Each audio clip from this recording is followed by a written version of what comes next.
오늘의 말씀은 마태복음 24장 29절에서 51절입니다. 말씀이 길어서 제가 좀 빠르게 그래도 읽어야 될 것 같아서 46절까지 제가 빠르게 봉독하고요. 47절은 저는 다 같이 합독하시겠습니다. 제가 발음이 살짝 꼬여도 이해해 주십시오. 그날 환란 후에 즉시 해가 어두워지며 달이 빛을 내지 아니하며 별들이 하늘에서 떨어지며 하늘의 권능들이 흔들리리라. 그때 인자의 징조가 하늘에서 보이겠고 그때 땅의 모든 족속들이 통곡하며 그들이 인자가 구름을 타고 능력과 큰 영광으로 오는 것을 보리라. 그가 큰 나팔 소리와 함께 천사들을 보내리니 그들이 그의 택하신 자들을 하늘 이 끝에서 저 끝까지 사방에서 모으리라. 무화과 나무의 비유를 배우라. 그 가지가 연하해지고 잎사귀를 내면 여름이 가까운 줄을 아나니 이와 같이 너희도 이 모든 것을 보거든 인자가 가까이 곧 문 앞에 이른 줄을 알라. 내가 진실로 너희에게 말하노니 이 세대가 지나가기 전에 이 일이 다 일어나리라. 천지는 없어질지언정 내 말은 없어지지 아니하리라. 그러나 그날과 그때는 아무도 모르나니 하늘의 천사들도 아들도 모르고 오직 아버지만 아시느니라. 노아의 때와 같이 인자의 임함도 이러하리라. 홍수 전에 노아가 공주에 들어가던 날까지 사람들이 먹고 마시고 장가들고 시집가고 있으면서 홍수가 나서 그들을 다 멸하기까지 깨닫지 못하였으니 인자의 임함도 이와 같으리라.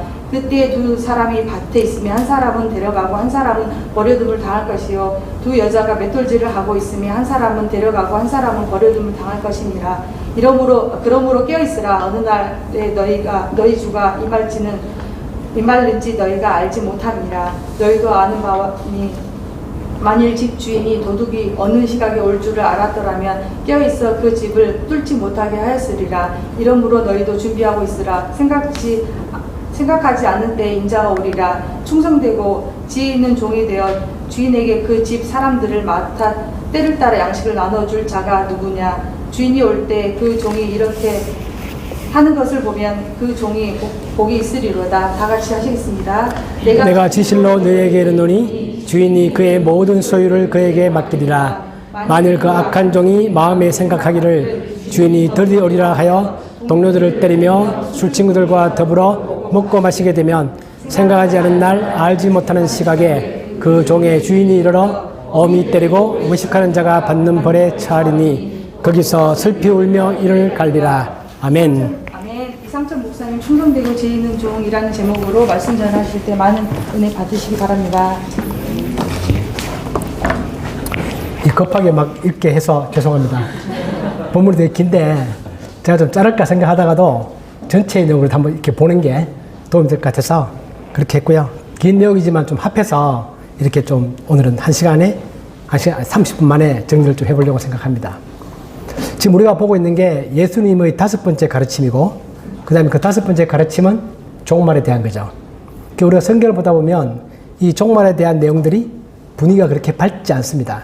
좀 어두운 느낌이 드는데 저희 목적은 뭐냐면 이 재림에 관한 얘기들이 사실은 굉장히 밝고 좋은 내용들로 가득 차 있다. 다만 우리가 표현 같은 것들을 보고 있으면 이게 좀 천지가 막 변하고 어쩌고저쩌고 하니까 좀 어두운 느낌 줘서 그렇지 그 내용을 잘 알고 보면 굉장히 우리한테 의미 있고 중요한 내용들이 많이 들어있다.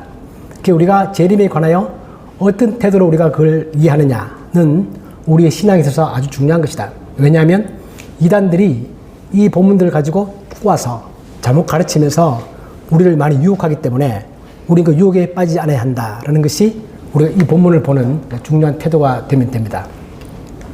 자, 그래서 재림을 대한 올바른 태도의 예수님의 말씀을 딱 정리하면 3가지로 정리할 수 있습니다. 첫째는 재림이라는 것은 공개적으로 일어난다.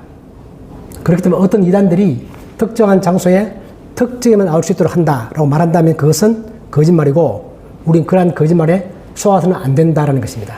그게 본문이 말하고 있는 바고, 두 번째는 이러한 재림이라는 것은 특별한 징조가 없느냐? 제자들이 그렇게 물어봤지만 특별한 징조는 없다. 그렇게 말씀하셨고, 그러나 일반적인 징조는 있다. 오늘 본문에 보면 예수님께서 무화과 나무의 비유를 말씀하시면서 마치 계절이 바뀌면 누구나 다 알 수 있는 것처럼 우리 지금 덥죠? 원래 겨울이 옵니까 안 옵니까? 반드시 온다. 어떻게 아세요? 미래의 일인데? 우리가 그동안 경험해 봤던 것처럼 지금은 덥지만 때가 되면 가을이 오고 겨울이 반드시 온다. 그리고 그것은 우리가 나무가 바뀌고 날씨가 바뀌는 걸 보면 알 수 있다. 그건 일반적인 징조는 있다는 것입니다.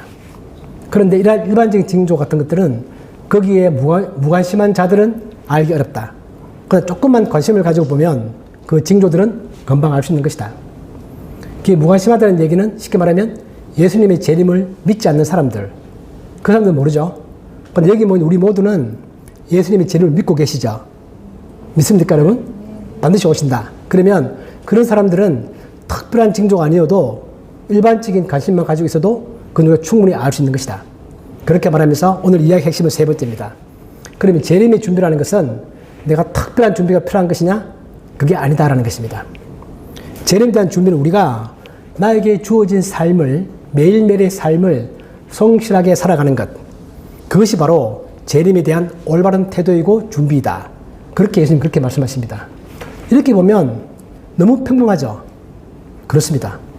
재림에 대한 대비는 이단들이 말하는 것처럼 뭐 신기한 현상이 있고 그걸 위해서 내가 일상의 삶을 다 버리고 산속에 들어가서 특별한 활동을 해야 되고 주님만 섬겨야 되고 그런 말 하고 있는 게 아니다라는 것입니다.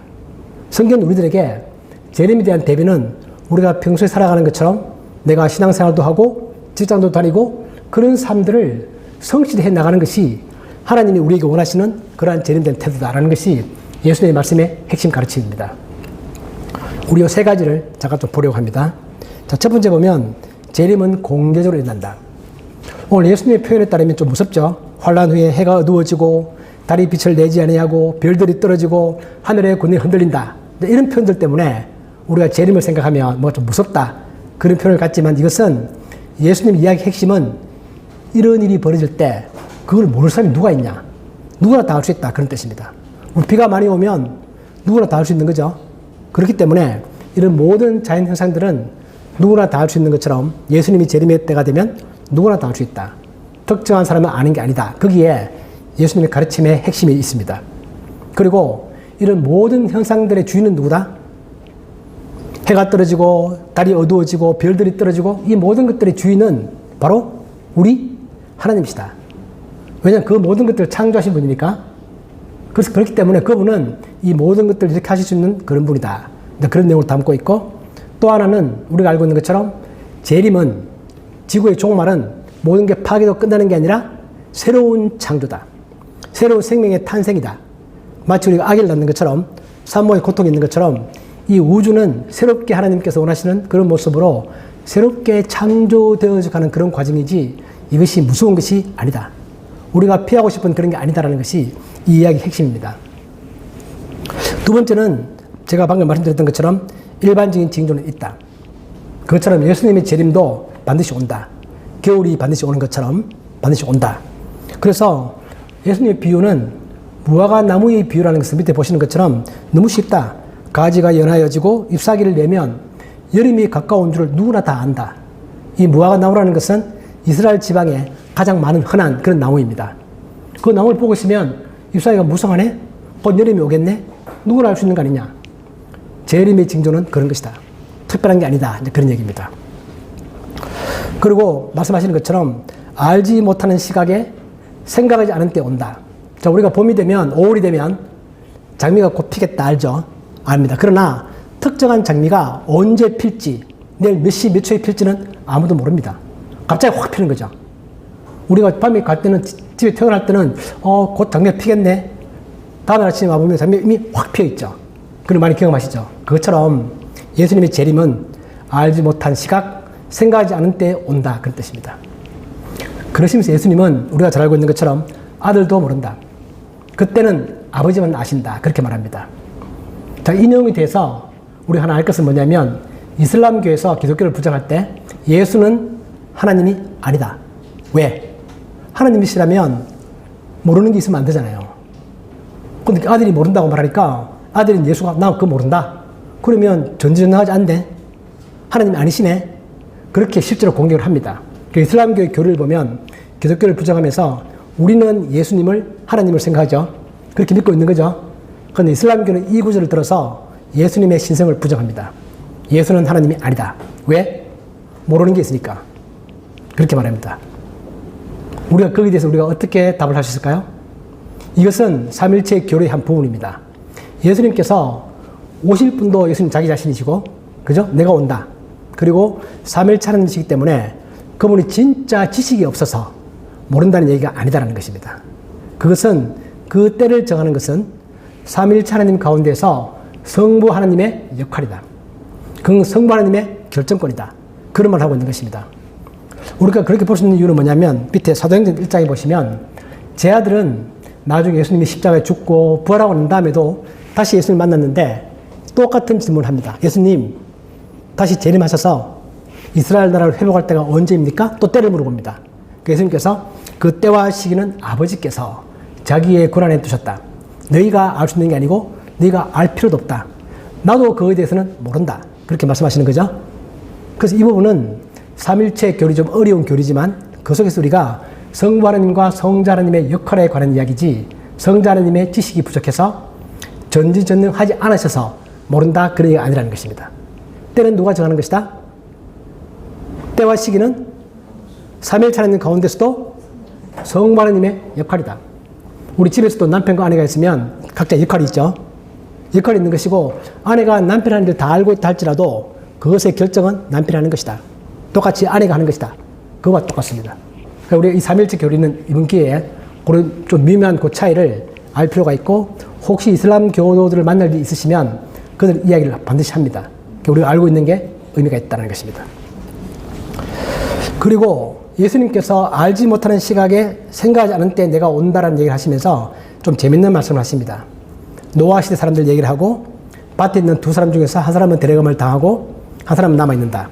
맷돌질한 두 여인이 있는데 한 사람은 데려감을 당하고 한 사람은 남아있는다. 그런 말씀 하시죠. 우리 보통 이 본문을 보고 있으면 한 명은 데려가고 한 명은 남는다. 그게 약간 좀 확 끌리죠. 누가 데려감을 당하고 누가 남는 거지? 그렇게 생각하지만 예수님의 말씀 핵심이 뭐냐면 알지 못하는 때, 그게 핵심입니다. 왜냐하면 문맥 전체가 지금 예수님께서는 때와 시각에 관한 이야기를 하고 있기 때문에 그렇습니다. 물론 실질적으로 예수님 재림할 때 다 구원받는 게 아니라 그 중에 믿는 사람은 구원을 받고 믿지 못하는 사람은 구원을 받지 못한다. 그 사실이죠. 그런데 이야기에서 핵심은 그게 있는 게 아니라 우리가 평상시 일을 하다가 반대를 하고 있는데 또 맷돌질을 하고 있는데 그럴 때 갑자기 주님이 오신다. 그 뜻입니다. 그때를 우리가 알지 못한다. 거기에 예수님의 이야기의 초점이 있습니다. 문맥 전체가 지금 때와 시각에 관한 얘기를 하고 있기 때문에 그렇습니다. 자, 그 다음에 오늘 이야기 핵심이죠. 재림에 대한 대비를 어떻게 할 것이냐. 예수님께서 말씀하시기를 내가 생각하지 않은 때 온다. 그러시면서 도둑의 비유를 드십니다. 마치 도둑같이 온다. 옛날에 성경 보다가 아니 예수님이 재림을 좋은 비유도 많을 텐데 하필은 왜 도둑에다 비유하시나. 그 부정적인 뉘앙스 그렇게 생각하고 있지만 그 당시의 사람들은 도둑이 갑자기 온다라는 말을 하면 너무나 쉽게 이해를 합니다. 그러니까 이거는 그 당시 사람들을 위한 표현입니다. 그래서 도둑같이 온다. 도둑은 절대로 예고하지 않는다. 그처럼 하나님께서도 재림하시는 예수님도 결코 예고하고 오지 않는다라는 얘기를 하고 있습니다.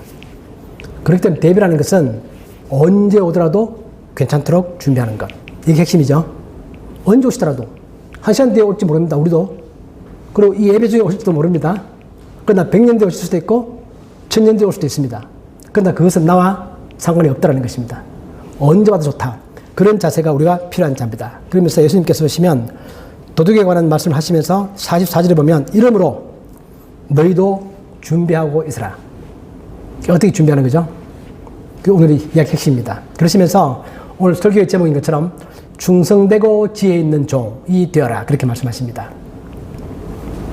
우리가 성경에서 충성으로 번역된 이 단어가 많은 오해를 불러일으킵니다. 우리나라 말에서 충성 그러면 맹목적인 복종, 무조건 열심히 하는 것, 그런 뉘앙스 강하죠. 성경에 보면 맡은 자에게 구할 것은 충성이다. 그렇게 말할 때 그 충성과 같은 단어인데 이 성경의 원래의 단어 뜻을 보면 충성이라는 것은 faithful, 뭐냐면 신실하다, 믿을 만하다 그런 뜻입니다.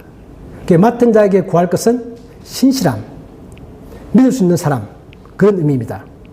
그러니까 충성되다는 얘기는 내가 맹목적으로 나의 상사에 복종한다 그런 의미가 아니라 정말 그 사람은 일을 시켜도 내가 저 사람 믿을 수 있다. 정직하고 정의롭고 공평하고 그런 식의 믿을 수 있는 사람 그런 단어의 뜻이 충성입니다. 우리 성령의 9가지 열매 중에서도 충성이 있죠. 똑같은 단어입니다. 그래서 충성이라는 것은 저 사람은 참 믿을만하다. 여러분 그런 평판 들으세요?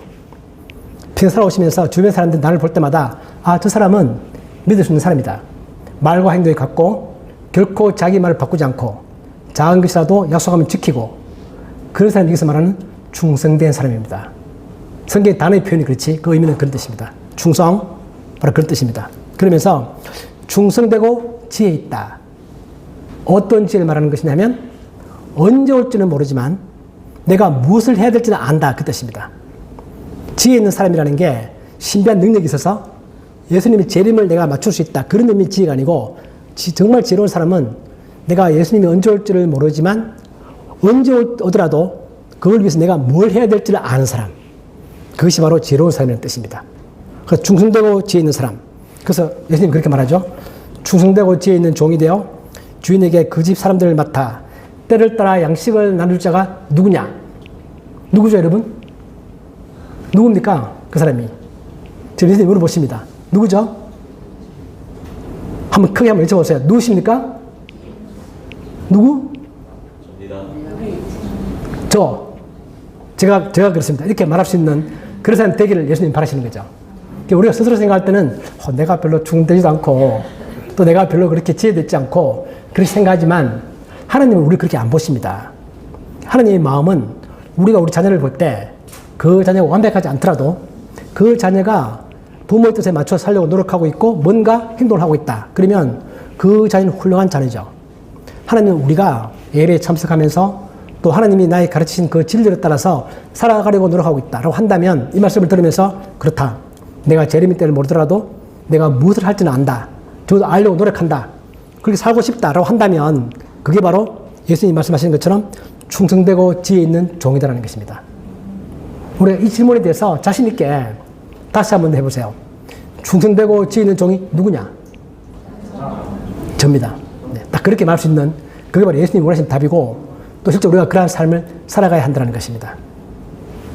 이거에 비해서 악한 종이 있죠. 바로 이어 나옵니다. 악한 종은 어떻게 생각하는 거죠?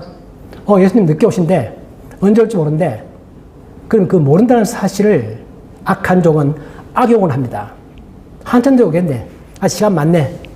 그 시간 동안에 뭘 하는 거죠? 이 친구는 친구들을 때립니다. 그리고 허랑방탕한 삶을 삽니다. 즉 그것을 악용하는 것이고 남들을 괴롭히고 자신의 이익을 추구하는 그런 삶을 사는 사람들. 재림이 언제 올지 모른다? 안 올 수도 있다. 그러면 그럴 때 나는 그 시간을 내가 선하게 쓰는 것이 아니라 악용한다는 것입니다. 여러분 이해가 되시죠? 같은 시간을 주어져도 어떤 사람들은 그 시간을 자유의 시간을 좋은 쪽으로 쓰고 어떤 사람들은 그 자유의 시간을 남들을 괴롭히고 착취하고 자기의 배를 채우는 그런 식으로 살아가는 사람들이 분명히 이 세상에는 두 종의 사람들이 존재합니다. 예수님 말씀처럼 충성되고 착한 종이 있고 지혜 있는 종이 있고 악한 종이 있다는 것입니다. 그 다음 우리가 할 것은 뭐냐면 때를 따라 양식을 나누어준다? 이 말이 무슨 말이죠? 제가 슬라이드를 보여주기 때문에 답이 다 나와 있죠. 보통 우리가 옛날에 볼 때는 때를 따라 양식을 나눠준다. 딱 그러면 설교자가 먼저 떠오르시죠. 때를 따라서 말씀의 양식을 나눠준다. 근데 이 본문에서는 갑자기 설교자가 등장할 여지가 없습니다. 본문 진짜 문맥을 보고 있으면 예수님의 말씀은 때를 따라 양식을 나눠준다. 저 말의 의미가 무엇인가를 우리가 해석하기 위해서 성경 다른 부분에서 때를 따라 양식을 나눠준다는 말이 어디에 있는가를 찾고 그 문맥을 보고 같이 이해하는 게 성경을 정확하게 이해하는 방식입니다. 대표적으로 잠언의 마지막 장 31장 마지막 부분 이거 잠언이 보면 지혜의 책이잖아요. 앞에 엄청나게 지혜 얘기를 많이 하죠. 제일 마지막 부분에 결론을 말하면서 나와 있는 게 참 신기합니다. 거기 보면 가정주부의 얘기가 나옵니다. 그 주부는 참 현숙한 여인이다. 그런 현숙한 여인을 얻는다는 것은 참으로 놀라운 복이다. 그렇게 말하면서 현숙한 여인이 어떤 여인이냐를 설명을 합니다. 우리가 생각하는 것처럼 그 현숙한 여인은 교회 봉사 열심히 하고 헌금 열심히 하고 남을 많이 구제하고 그럼 하고 있는 게 아니라 잠언에 보면 자기 집안에서 자기에게 주어진 일을 열심히 하는 사람입니다. 보면 10절에 보면 누가 현숙한 여인을 찾았겠느냐 그의 값은 진주보다 더하니라 그렇게 말하면서 좀 건너뛰고 밤이 새기 전에 일어나서 자기 집안 사람들에게 음식을 나누어 주며 여종들에게 일을 정하여 맡기며 일상의 삶들입니다. 여기서 보면 때를 따라서 자기 가족들에게 음식을 나누어 주는 엄마들, 여러분의 배우자들, 그런 사람들을 잡은 마지막 부분에서 현숙한 년이고 지혜로운 년이다 그렇게 말합니다. 성경은 우리들에게 우리의 평범한 삶을 굉장히 강조합니다. 그것이 우리가 말하고 있는 기독교적 가치관이고 기독교적 윤리관이고 기독교적 세계관입니다. 현숙한 년, 잠언의 결론입니다. 이런 사람이 참으로 지혜로운 사람이고 오늘 예수님의 말씀과 연결시키면 이렇게 살아가는 것, 종이 때에 맞추어서 자기 가족들에게 음식을 나눠준다. 이것은 우리로 치면 내가 매일매일 나에게 주어진 일을 성실히 한다는 뜻입니다. 출근하고 나에게 주어진 업무를 잘 수행하고 그런 것들을 말합니다. 물론 설교도 포함되겠죠. 저 같은 경우에는 말씀을 전하는 것도 제 일 중에 하나니까 제가 하는 많은 것들 중에서 이것도 제 일이죠. 제가 화요일마다 와서 말씀을 전하는 이것도 들어가죠. 그러나 이것만을 말하는 것은 아니다. 그래서 일상의 할 일을 보면 이런 말이 있습니다. 누가 충성되고 지혜 있는 종으로 판명될 것인가? 그 사람은 아까 우리가 저요라고 말했던 것처럼 일상의 일을 수행하는 태도, 그 태도를 보면 그것을 알 수 있다. 그렇게 말하면서 우리가 너무나 잘 괴테가 이런 말을 했습니다. 괴테가 인간은 어떻게 자기 자신을 알 수 있는가? 너의 의무를 실행해봐라. 그러면 너는 내가 누구인지 안다. 너의 의무란 무엇이냐? 그것은 너가 매일매일 해가고 있는 일상의 할 일이다. 이 괴테가 한 말입니다. 괴테도 역시 독일 사람이죠. 독일 사람이면서 정치가이고 시인이고 그 당시에 공화국의 제사까지 지냈던 그런 사람입니다. 좀 뛰어난 사람이죠. 매일매일의 삶을 강조합니다. 같은 말을 마르틴 루터도 했습니다. 우리가 마르틴 루터는 직업에 관하여 직업 이제 독일어로 베루프라고 부르는데요. 직업 자체 독일어가 그것은 모든 직업은 다 하나님의 부르심이다. 캐톨릭 신부만이 또는 목사만이 성직자만이 하나님의 소명이 있어서 부르심 받는 게 아니다. 농부든 은행원이든 모든 직업은 다 하나님이 그 순간 그 사람을 부른 것이다. 그 자리에. 여러분 이걸 믿으십니까? 우리 교회에서 많이 들었죠. 많이 들었지만 이 부분은 너무나 중요한 성경의 원리이기도 하고 또 종교 계획자들 우리가 믿고 있는 개신교의 중요한 교리 중에 하나입니다. 모든 직업은 하나님의 부르심이다. 하나님은 여러분들을 이 시간 하나금융 직원으로 하나님이 부르셨습니다. 여러분이 일하시는 것들은 하나님이 주신 일입니다. 물론 상사를 통하여 나에게 오기도 하지만 그러나 그것은 중간 과정일 뿐이고 하나님이 여러분들에게 그 일을 주는 것이다. 그 일을 성실히 수행하는 것. 그것이 정말 하나님께서 원하시는 것이고 그 일을 성실히 수행한다는 얘기는 뭐냐면 아까 말했던 것처럼 맹목적으로 따라가는 것이 아니라 기독교적 가치관을 가지고 정의, 진리, 배려, 용서, 화합 이 모든 기독교적 정신, 가치관 그 속에 자기의 최선을 다하는 것 이런 걸 포함해서 가끔은 싸우기도 하고 잘못된 지시에 대해서 제가 항거하기도 하고 내가 창의적 생각을 내기도 하고 그런 것들을 내 속에서 살아가는 그 삶이 하나님이 나를 부르셨다라는 생각을 가지고 나에게 주인 그 일을 수행해 나가는 그 모든 과정이 재림을 정말 잘 대비하는 것이다. 재림을 대비하기 위해서 직장을 버린다? 산속으로 들어간다? 완전히 거짓말입니다. 성경은 결코 그렇게 가르치지 않습니다. 예수님께서 충성되고 지혜 있는 종, 그건 바로 자기에게 주어진 하나님이 부르신 그 일상의 삶들을 자기 창의력을 다해서 힘을 다해서 자기에 주어진 재능을 다해서 열심히 남들을 배려하면서 남들하고 화합하면서 용서하면서 자기도 반성하면서 그렇게 살아가는 삶이 하나님이 우리들에게 재림의 때를 준비하라고 하신 그런 뜻이다 라는 것입니다. 우리는 특별한 게 필요한 게 아니다. 우리는 그렇기 때문에 하나님 우리들에게 오히려 그 때를 모르도록 하신다. 모른도록 한다는 것은 우리에게 주는 복입니다. 우리가 만약 안다고 칩시다. 여러분 흐트러지죠. 10년 뒤에 오신다. 9년 대충 살고 마지막 1년 열심히 살자. 인간은 그럴 수 있습니다. 하나님은 우리에게 절대 가르치지 않는다. 그것은 우리를 가르쳐 주고 싶지 아니하는 하나님의 인색함이 아니라 우리를 위한 그분의 사랑이고 배려다. 너는 그렇게 살면 된다. 매일매일의 삶을. 그게 바로 오늘 본문이 하고 있는 그런 얘기입니다. 그래서 이제 다음 주에 보면 이어지는 두 개의 비유가 나옵니다. 우리가 알고 있는 것처럼 열처녀의 비유, 달란트 비유. 이 두 개의 비유는 이런 문맥하에서 그럼 내가 일상의 삶들을 어떻게 살아가는 것이 충성되고 지혜로운 것이냐. 그거의 두 개의 이야기를 가지고 예수님께서 설명을 하십니다. 우리가 열처녀의 비유 가운데 나오는 5명의 슬기로운 처녀, 그리고 달란트 비유에서 나오는 2명의 충성되고 착한 종, 그 2명의 삶의 스타일이 바로 예수님께서 원하시는 우리가 매일매일의 삶들을 어떻게 충성되고 지렇게 살아가느냐, 그것을 보여주고 있는 2개의 중요한 비유다. 이런 문맥하에서 이제 앞으로 제가 이 2개의 비유를 2번에 걸쳐서 할 건데요. 그 내용을 잘 아는 게 정말 중요하다. 미가서 6장 8절은 우리가 너무나 잘 알고 찬양으로도 많이 부르죠. 하나님께서 우리에게 구하는 것이 무엇이냐? 즉 하나님은 우리들에게 무엇을 바라시는 거냐? 그 미가 그렇게 말합니다. 내가 1000마리 양을 바친들, 또는 내가 내 몸의 열매, 정확하게 말하면요, 자기 자식입니다. 내가 내 자식을 죽여서 하나님께 바치면 기뻐하실까? 아니다. 하나님 그런 걸 전혀 기뻐하지 않는다. 하나님 뭘 기뻐하죠?